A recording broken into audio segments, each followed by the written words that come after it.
Hi friends, ನಮಸ್ಕಾರ. ನಂದಗೋಕುಲ ಧಾರಾವಾಹಿಯಲ್ಲಿ ಮುಂದಿನ ಸಂಚಿಕೆ ಅತ್ಯಂತ ರೋಚಕ ತಿರುವು ಪಡೆದುಕೊಂಡಿದೆ.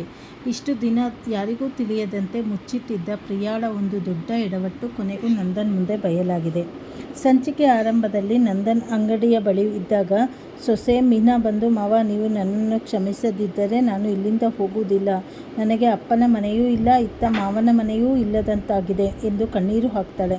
ಇದನ್ನು ಕಂಡು ಮನಕರಗಿದ ನಂದನ್, ನೀನು ನನ್ನ ಮೆಚ್ಚಿನ ಸೊಸೆ, ಇನ್ಮುಂದೆ ಈ ರೀತಿ ತಪ್ಪು ಮಾಡಬೇಡ ಎಂದು ಹೇಳಿ ಅವಳನ್ನು ಕ್ಷಮಿಸಿ ಪ್ರೀತಿಯಿಂದ ಮಾತನಾಡಿಸ್ತಾನೆ. ಇದರಿಂದ ಮೀನಾಳಿಗೆ ಜೀವ ಬಂದಂತಾಗಿ ತುಂಬಾ ಖುಷಿಯಿಂದ ಮನೆಗೆ ಓಡಿ ಹೋಗಿ ಈ ವಿಷಯವನ್ನು ಎಲ್ಲರಿಗೂ ತಿಳಿಸ್ತಾಳೆ.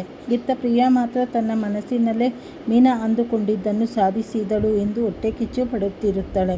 ಅಷ್ಟೊತ್ತಿಗೆ ನಂದನ್ ಅಂಗಡಿಯ ಕೆಲಸ ಮುಗಿಸಿ ಮನೆಗೆ ಬಂದು ತನ್ನ ಮಗಳ ಜೊತೆ ಸೇರಿ ತಿಂಗಳ ಲೆಕ್ಕಾಚಾರ ಮಾಡಲು ಕುಳಿತುಕೊಳ್ತಾನೆ.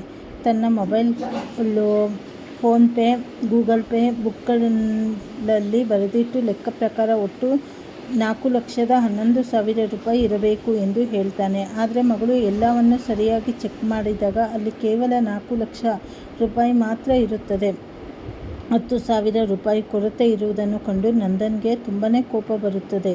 ತಕ್ಷಣವೇ ಕೇಶವ ಮತ್ತು ವಲ್ಲಭನನ್ನು ಕರೆದು, ಇಷ್ಟು ದಿನ 1 ರೂಪಾಯಿಯನ್ನು ಮಿಸ್ ಮಾಡದ ನನ್ನ ಅಕೌಂಟ್ನಿಂದ 10,000 ಎಲ್ಲಿಗೆ ಹೋಯಿತು ಎಂದು ಜೋರಾಗಿ ಗದರಿಸ್ತಾನೆ.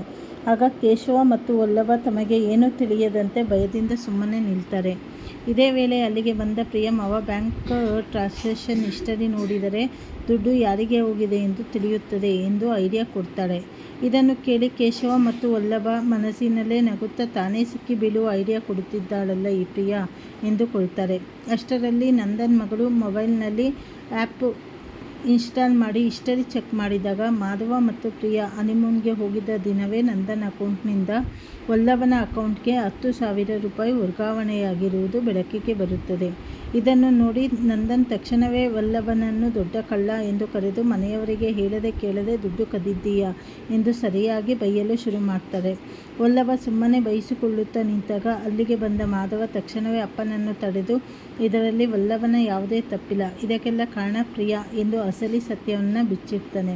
ಪ್ರಿಯಾ ಹನಿಮೂನ್ಗೆ ಹೋಗುವಾಗ 5,000 ಎಂದು ಹೇಳಿ 25,000 ರೂಪಾಯಿಯ ರೂಮ್ ಬುಕ್ ಮಾಡಿದ್ದಳು. ವಾಪಸ್ ಬರುವಾಗ ದುಡ್ಡು ಸಾಲದಿದ್ದಾಗ ವಲ್ಲಭ ತನ್ನ ಸ್ನೇಹಿತರ ಬಳಿ 15,000 ಹೊಂದಿಸಿ ಇನ್ನುಳಿದ 10,000ವನ್ನು ಅಪ್ಪನ ಅಕೌಂಟ್ನಿಂದ ತಗೊಂಡು ನಮಗೆ ಸಹಾಯ ಮಾಡಿದ್ದ ಎಂದು ಮಾಧವ ಹೇಳ್ತಾನೆ. ಈ ಸತ್ಯ ತಿಳಿಯುತ್ತಿದ್ದಂತೆ ನಂದನ್ ಪ್ರಿಯಾಳನ್ನು ತರಾಟೆಗೆ ತೆಗೆದುಕೊಂಡು, ನಿನಗೆ ಸ್ವಲ್ಪನೂ ಬುದ್ಧಿ ಇಲ್ವಾ, 3 ದಿನಕ್ಕೆ ಇಷ್ಟೊಂದು ದೊಡ್ಡ ಮೊತ್ತದ ರೂಮ್ ಬುಕ್ ಮಾಡಿದ್ದೀಯಲ್ಲ ಎಂದು ಎಲ್ಲರ ಮುಂದೆ ಸರಿಯಾಗಿ ಬೈದು ಅವಮಾನ ಮಾಡ್ತಾರೆ. ಪ್ರಿಯಾ ತನಗೆ ತಪ್ಪಾಗಿದೆ ಎಂದು ಕ್ಷಮೆ ಕೇಳಿದರೂ ನಂದನ್ ಸಿಟ್ಟಿನಿಂದ ಅಲ್ಲಿಂದ ಹೊರಟು ಹೋಗ್ತಾನೆ. ಅಲ್ಲಿಗೆ ಈ ರೋಚಕ ಸಂಚಿಕೆ ಮುಕ್ತಾಯವಾಗುತ್ತದೆ. ಮುಂದಿನ ಸಂಚಿಕೆಗಳಲ್ಲಿ ಏನೇನಾಗುತ್ತೆ ಅಂತ ಹೇಳಿ ಮುಂದೆ ತಿಳಿದುಕೊಳ್ಳೋಣ. ಹೊಸದಾಗಿ ಯಾರು ಚಾನೆಲ್ ನೋಡ್ತಾ ಇದ್ದೀರಾ ಚಾನೆಲನ್ನು ಸಬ್ಸ್ಕ್ರೈಬ್ ಮಾಡ್ಕೊಳ್ಳಿ, ಲೈಕ್ ಮಾಡಿ, ಶೇರ್ ಮಾಡಿ.